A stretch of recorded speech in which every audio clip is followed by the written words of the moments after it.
Excellent week-end à toutes et à tous et bienvenue à cette grande édition du journal à langue française. Vous êtes en compagnie de Patrick Nilidandi. Tout de suite, l'essentiel de l'actualité. Comme tous les derniers samedis du mois, les Rwandais se sont retrouvés dans des travaux communautaires sur l'ensemble du pays. Ce samedi, le Premier ministre Dr Justin Nsengiyumva s'est joint aux habitants du district de Kayonza, secteur de Gahini, pour un chantier communautaire d'un mois. Ensemble, ils ont réhabilité une route dans le village de Nyamiyaga, longue de 19,5 km. Cette route relie Kahi, Kilimbare et Djifre, la plus grande zone d'élevage du district. Lors d'un entretien avec les participants, le Premier ministre les a remerciés pour leur engagement et leur a rappelé l'importance du service communautaire pour tous les Rwandais, car il contribue grandement au développement du pays. Revenons sur la question de la famine évoquée précédemment en district de Kayonza. Le Premier ministre a exhorté les habitants à signaler leurs problèmes sans tarder, afin qu'ils puissent être résolus rapidement. Et puis, le Rwanda poursuit ses investissements dans la construction d'une ville verte en favorisant une zone humide comme attraction touristique et en protégeant l'environnement et la biodiversité. Ce samedi, lors d'une action citoyenne, les travaux communautaires de chaque dernier samedi du mois, les habitants et plusieurs responsables du secteur Gikondo à Gishanga ont planté des arbres pour soutenir le plan gouvernemental de gestion des zones humides dans la ville de Kigali. La ministre de l'Environnement, Bernadette Arakwiye, a exhorté les habitants à soutenir activement ce projet, car ils en bénéficieront avant tout en respirant l'air pur. Il leur a également rappelé l'importance d'entretenir les routes locales et d'y planter des arbres et d'en prendre soin. Alors que le Rwanda accueille des médiateurs de l'Union africaine chargés de gérer les conflits sécuritaires dans la région de Grand Lac, des questions se posent quant à la pertinence de cette initiative par rapport à une médiation menée par les États-Unis et le Qatar. Plus tôt dans la journée, Alabié a eu un entretien exclusif avec le ministre rwandais des Affaires étrangères et de la coopération internationale, l'ambassadeur Olivier Nduhungirehe, afin d'évoquer la mission de l'Union africaine, la réponse du Rwanda aux tensions régionales et les préoccupations internationales actuelles concernant les droits de la personne et la coopération avec les pays voisins. Le ministre est au micro de Jean-Damascène Manichim. Monsieur le ministre, ces émissaires de l'Union africaine sont arrivés au Rwanda à la suite du sommet de Lomé du 17 janvier, le sommet auquel vous avez participé. Monsieur le ministre, comment le Rwanda apprécie cette médiation de l'Union africaine? Est-ce qu'elle donne l'espoir d'une paix durable dans la sous-région? Effectivement, cette visite suit la réunion de haut niveau qui s'est déroulée à Lomé, au Togo, le 17 janvier, et dont l'objectif était de renforcer la médiation africaine et d'assurer sa cohérence avec les médiations existantes, principalement la médiation américaine et la médiation qatari. Et nous avons foi dans cette médiation africaine parce que ce conflit à l'est de la RDC était au départ sous...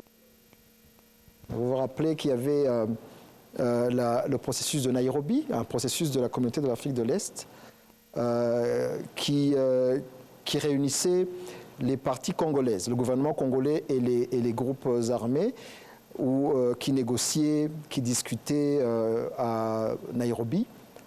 Et il vous souviendra que ce processus de Nairobi n'a pas pu continuer parce que le président Tshisekedi avait exclu le M23 du dialogue politique à Nairobi et qu'il avait aussi, disons, renvoyé la force régionale est-africaine qui avait été déployée comme force de maintien de la paix et durant une période de 6 mois, de mars à septembre 2023. Et cette période était d'ailleurs une période d'un cessez-le-feu qui avait été respectée parce que le gouvernement, enfin la FCM23 avait remis 80% des territoires qu'il possédait. Mais malheureusement, le président Tshisekedi a décidé de renvoyer cette force. Et donc le processus de Nairobi n'a pas pu continuer. Et puis il y a eu le processus de Luanda, qui est un processus bilatéral entre le Rwanda et la RDC, qui n'a pas pu aboutir parce que là aussi, le gouvernement congolais a catégoriquement refusé l'idée même d'un dialogue avec l'AFC M23. Et puis, après la chute de Goma et de Bukavu, le processus était maintenant dans les mains de l'EAC et de la SADC, deux communautés régionales. Et puis, après, le président Tshisekedi est allé à Washington, est allé à Doha pour chercher les médiations de ces pays, puisque, contrairement à ce que les gens disent, c'est le président Tshisekedi qui a voulu que ces médiations existent. Nous, le Rwanda, parce qu'on veut la paix, on a participé à toutes ces médiations, à tous ces processus. Et puis, il y a l'Union africaine qui a aussi nommé un médiateur et des facilitateurs. Et pour l'instant, ce qu'on souhaite, c'est qu'il y ait un renforcement de cette médiation africaine. C'est l'objet de cette visite. Et nous avons foi en cette médiation. Si le médiateur, le président du Conseil togolais et les 5 facilitateurs s'engagent ou engagent les parties, les pays de la région, la RDC, le Rwanda, le Burundi, l'Ouganda, et nous estimons qu'il y aura peut-être des avancées qui pourront être accomplies. Monsieur le ministre, les accords, les médiations sont en cours, les efforts diplomatiques sont en cours, mais récemment encore, la République démocratique du Congo a encore une fois réclamé des sanctions contre le Rwanda. N'est-ce pas une contradiction entre cette médiation, les efforts diplomatiques qui sont en cours et ces sanctions qui sont réclamées par la RDC? Qu'en dites-vous? C'est ça le problème. Au lieu d'aller dans les pays occidentaux pour demander des sanctions contre un pays voisin africain, je pense que la RDC doit s'engager à mettre en œuvre les accords qu'elle a signés, y compris le cessez-le-feu, puisque on a signé beaucoup d'accords. Depuis la signature de l'accord de paix de Washington en juin l'année passée, il n'y a pas un jour, il n'y a pas d'attaque aérienne, de drones d'attaque ou d'avions de chasse contre les positions des M23, contre les villages des civils, y compris les villages de Banyamulenge. Et ça, c'est en violation du cessez-le-feu. Et donc, s'il y a un pays qui mériterait des sanctions, c'est plutôt la RDC. Mais nous disons à la RDC, au lieu de perdre du temps dans des capitales occidentales à demander des sanctions, il faut être sérieux et s'engager dans la voie du dialogue et de la mise en œuvre des décisions et des accords qui ont été approuvés. Donc nous disons, si vraiment des sanctions pouvaient régler les problèmes endémiques du Congo, le Rwanda signerait demain matin. Mais le problème, c'est qu'on sait que ça ne réglera pas les problèmes qui doivent être discutés et mis en œuvre d'une manière sérieuse pour s'attaquer aux causes profondes de ce conflit. En 2026, devant les membres du Congrès américain, l'ambassadrice du Rwanda aux États-Unis a déclaré que le Rwanda engage une coordination sécuritaire avec l'AFC M23. En quoi consiste exactement cette coopération, monsieur le ministre? L'AFC M23 est un mouvement congolais qui a des revendications politiques légitimes concernant la gouvernance de la RDC. Mais il est vrai que l'AFC M23 et le Rwanda ont un intérêt commun. L'intérêt commun, c'est ce mouvement génocidaire FDLR qui s'attaque à la population, qui persécute des Congolais Tutsis. Et donc, il est normal que dans ce genre, dans ce cas de figure, il y ait une coordination sécuritaire entre le Rwanda et l'AFC M23, d'autant plus que ce mouvement contrôle toute la frontière entre la RDC et le Rwanda. Donc c'est le sens de cette lettre que notre ambassadrice à Washington a écrite au président du sous-comité des affaires africaines du Congrès américain. Oui. Et alors, Monsieur le ministre, pour terminer, que dites-vous à ceux qui, à la suite de cette annonce, ont clamé haut et fort que le Rwanda a finalement admis son soutien au M23? Ils n'ont rien compris. Donc nous, je le répète, nous disons il y a le AFC M23 et le Rwanda, ce sont des entités séparées qui ont des revendications séparées. L'AFC M23 est un mouvement congolais qui a des revendications congolaises, des revendications politiques. Le Rwanda est un pays qui a aussi ses intérêts, d'abord les intérêts sécuritaires, qui sont motivés par notre histoire, depuis le génocide perpétré contre les Tutsis, où l'on a eu sur notre territoire des attaques incessantes, des mouvements Abachengi, vous vous rappelez, qui ont pris plusieurs noms, le ex-FAR, Alir, maintenant FDLR, et donc les FDLR ont, disons, la double casquette d'être un mouvement qui tue des Congolais, mais aussi un mouvement qui menace la sécurité du Rwanda. Et donc il est normal qu'il y ait une coordination sécuritaire entre des mouvements et des entités qui ont un intérêt commun à ce que ce mouvement génocidaire soit éradiqué. Monsieur le ministre, ambassadeur Olivier Nduhungirehe, merci d'avoir répondu à notre invitation. C'est moi qui vous remercie. La suite de ce journal, les départements en charge des héros nationaux, des médailles et des anneaux des récompenses expliquent que des maisons des héros sont des lieux où les Rwandais se souviennent et honorent donc leurs héros nationaux reconnus à ces jours. Et puis donc ces maisons sont divisées en 3 catégories, Imanzi, Imena et Ingenzi. Outre les maisons des héros reconnus, il existe d'autres lieux qui commémorent l'histoire de l'héroïsme rwandais à différentes époques. Les jeunes ayant visité les maisons des héros affirment y avoir puisé des enseignements qui les encouragent à accomplir des actes héroïques. Ces jeunes incitent les autres à aimer leur pays, à connaître l'histoire qui a marqué l'histoire par ses héros. Le responsable du département de recherche au Centre national des héros, médailles et anneaux de récompense, chez nous en sigle, encourage les jeunes à connaître l'histoire du pays et à saisir les opportunités qui s'offrent à eux. Parmi les mémoriaux dédiés aux héros, on trouve les mémorials des héros nationaux à Remera. Composé de 3 sections, il abrite un symbole d'héroïsme, les tombes de certains héros nationaux et des plaques commémoratives identifiant d'autres héros, qu'ils soient vivants ou déjà décédés.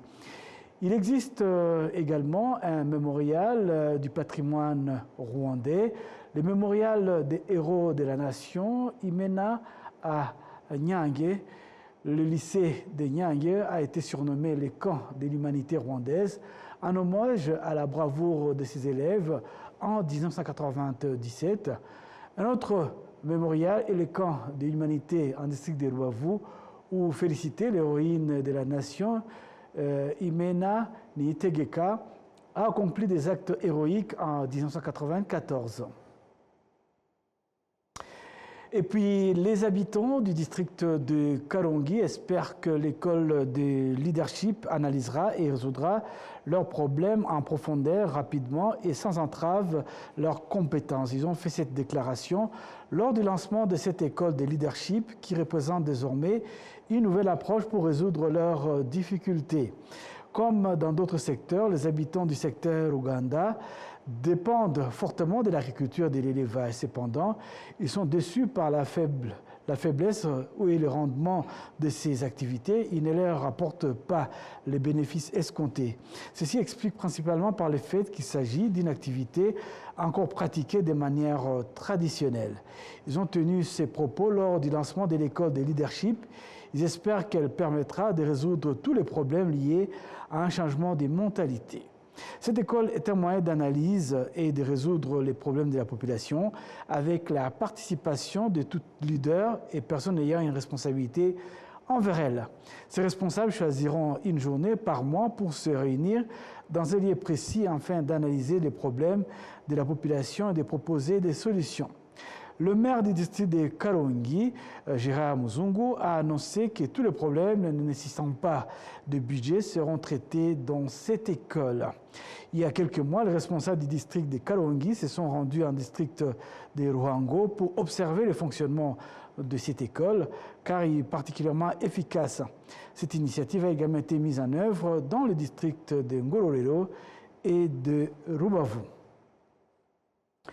Parlons à présent économie. Un rapport de l'Institut national de la statistique du Rwanda indique qu'à la fin de l'année 2025, le prix des biens et services ont augmenté de 8%. Reportage. Cette hausse de 8% de prix sur le marché rwandais à la fin 2025 est confirmée par les consommateurs qui font état des difficultés rencontrées lors de leurs achats durant cette période. L'électricité, l'eau et les loyers ont augmenté, tout comme le prix des denrées alimentaires. De nombreuses choses sont donc devenues un fardeau. Les industriels et hôteliers confirment également que les produits importés sont devenus plus chers, ce qui a entraîné une hausse de prix de leurs propres produits et services. Lorsque nous augmentons le prix, nous le faisons de manière à ne pas faire fuir les clients, car une hausse trop importante est un risque de les perdre. Il est préférable de réaliser un profit moindre tout en fidélisant sa clientèle.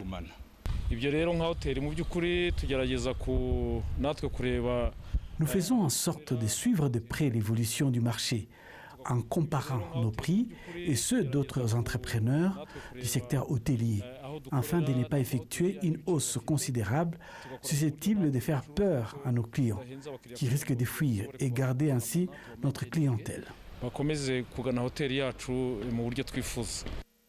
Le visiteur du Rwanda affirme également que lorsque les prix sont en adéquation avec la qualité des services, il les juge justes et non excessifs. L'expert économiste Straton Abielimana déclare que sans intervention de hausse des prix excessive pourrait nuire au pouvoir d'achat des consommateurs. Il insiste également sur la production agricole qui influence les prix sur le marché. Quand on observe bien, lorsque la production agricole est bonne, le prix sur le marché reste stable. Mais lorsque cette production est faible, les prix augmentent automatiquement sur le marché. La Banque nationale du Rwanda prévoit que le taux d'inflation atteindra 5,8% en 2026, même s'il est peu probable qu'il se termine autour de 6,9% comme en 2025. Bien que le prix ait augmenté, principalement en raison du coût de l'énergie et des produits pétroliers, et même que les tarifs de l'électricité aient été revus à la hausse après de nombreuses années de stagnation, cela n'a pas affecté les taux d'inflation globale. Par conséquent, que l'on considère les indicateurs économiques ou les mesures de l'inflation, on constate qu'il n'y a pas d'anomalie. Un rapport de l'Institut national de la statistique du Rwanda indique qu'entre 2024 et 2025, le prix des boissons alcoolisées et du tabac ont augmenté de 15,1%. Le prix du logement, de l'eau, de l'électricité, du gaz et des autres combustibles ont augmenté de 4,9%. Les dépenses de santé ont bondi de 63,6%. Les coûts des transports ont progressé de 7,8%. Les prix de l'alimentation et de l'hébergement ont augmenté de 16,2%.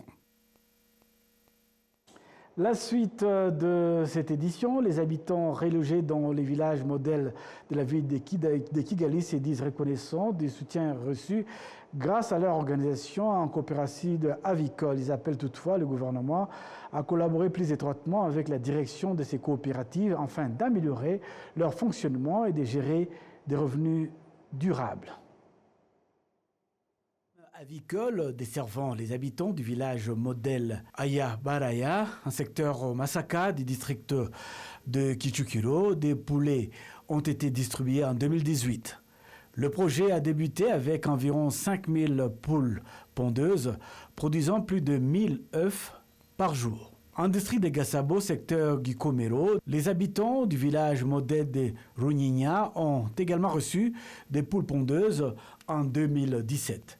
Les responsables de la coopérative Inyenyeriza Gikomero indiquent que les poules produisent actuellement plus de 1500 œufs par jour.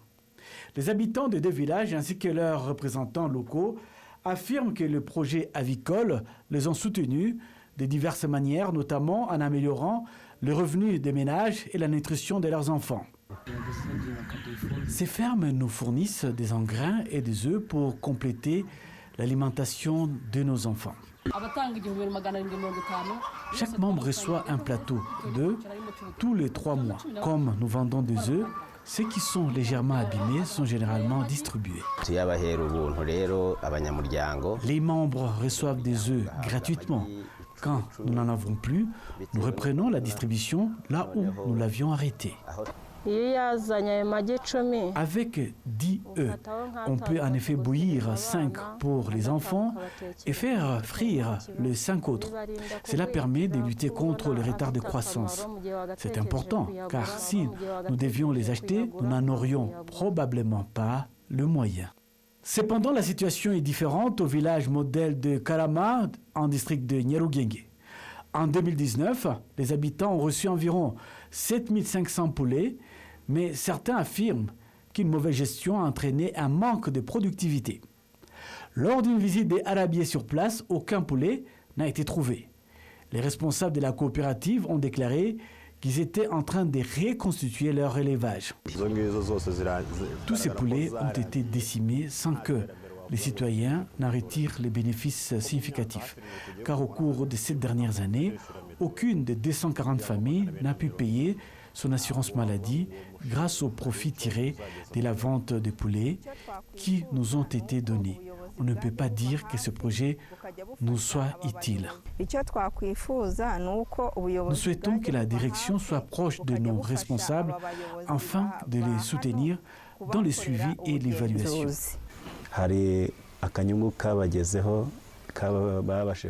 Ils ont tout de même pu recevoir un petit quelque chose pendant les fêtes.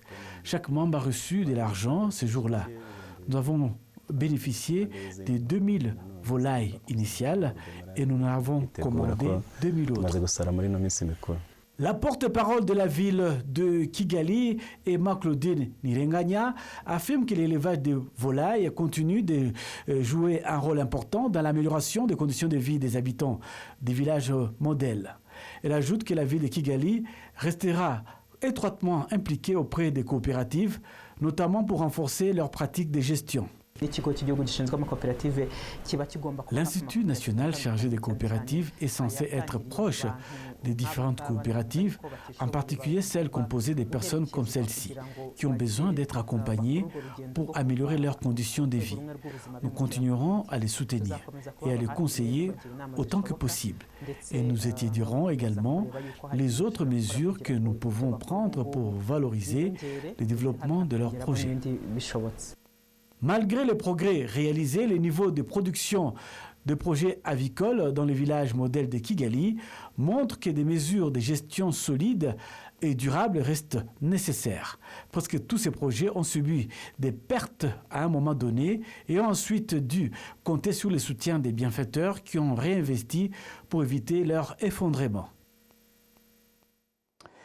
Et puis, parlons à présent actualité régionale. Des experts et analystes chevronnés en diplomatie et en politique en Afrique de l'Est affirment que parmi les facteurs qui entravent la communauté est-africaine figure le manque d'unité entre les États membres quant à leur position et leur compréhension des principes fondamentaux qui régissent le bloc, ce qui compromet le développement durable qu'est la dite communauté. Reportage. Au cours de plus de 25 années d'existence de la communauté de l'Afrique de l'Est, des progrès significatifs ont été accomplis, notamment dans les domaines économiques, comme l'a souligné l'honorable Fatouma Ndagiza, députée à l'Assemblée législative de l'Afrique de l'Est. Beaucoup a été fait au sein de la communauté. Lorsqu'on suit les statistiques, surtout en matière économique, en 2025 par exemple, au cours du second semestre, la région avait atteint 4,6 milliards et les échanges commerciaux autour de 15%. Nous ne sommes pas encore satisfaits car quand on observe cette évolution, nous sommes encore loin de nos objectifs. Car vu les opportunités disponibles dans la région, nous devions atteindre les niveaux européens en ce moment, au moins 60%.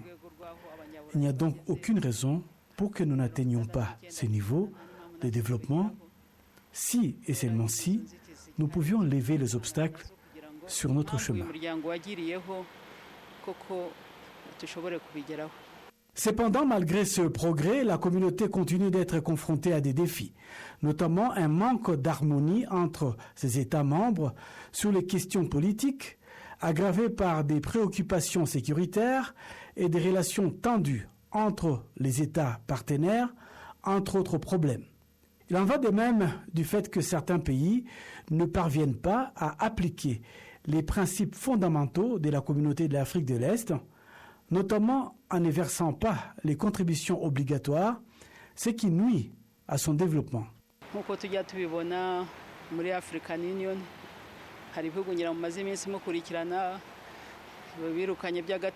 Comme vous le savez certainement, certains pays sont suspendus de l'organisation car ils ne payent pas leurs cotisations. Au niveau de la SADC, des chefs d'État perdent leur droit de parole car le pays n'a pas honoré ses engagements. On peut se demander pourquoi, au niveau de l'Afrique de l'Est, nous ne ferions pas la même chose. À titre d'exemple, la République démocratique du Congo a des arriérés de plus de 20 millions de dollars. Et à ce jour, le pays n'a payé qu'1 million de dollars. C'est le même cas pour le Burundi et le Soudan du Sud. Comment atteindre nos objectifs avec ces genres de difficultés?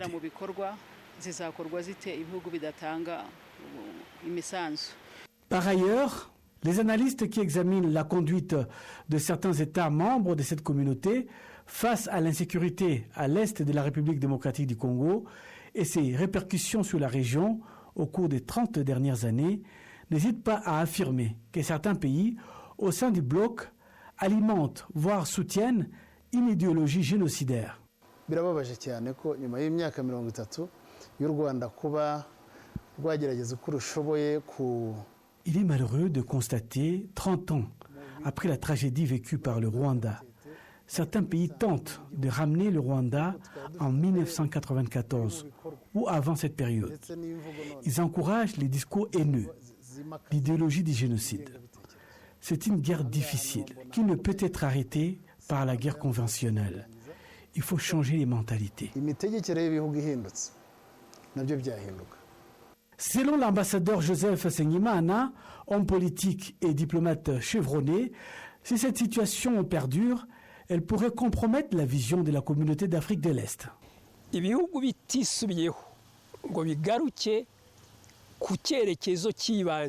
Si les pays ne reviennent pas à leurs objectifs initiaux, la communauté va disparaître. Le plus grand défi de cette communauté, c'est la désunion ou la division, les alliances des circonstances. Si un pays refuse de mettre en application les décisions de l'organisation, il doit être sanctionné comme prévu dans les textes. Le fonctionnement de la communauté et son orientation générale ont généralement été réexaminés par le président de la République, Paul Kagame, en janvier dernier, suite à l'absence d'harmonisation des décisions prises dans la poursuite d'intérêts particuliers. En tant que communauté de l'Afrique de l'Est, quels étaient nos objectifs au départ? Que faisons-nous aujourd'hui? Que faisons-nous pour atteindre nos objectifs? Quand va-t-on pouvoir relier les discours et les actions pour que nous puissions atteindre nos objectifs? Je n'ai pas vu ça lors de la dernière réunion. Est-ce que la communauté est-africaine existe ou pas? Et si elle existe, elle a quel objectif? and exist for what? Actuellement, plus de 300 millions de personnes vivent dans les 8 pays qui composent la communauté d'Afrique de l'Est. Les analystes de l'économie et du développement de la région estiment que cette population constitue un marché qui pourrait stimuler la croissance régionale si tous les États membres travaillaient de concert.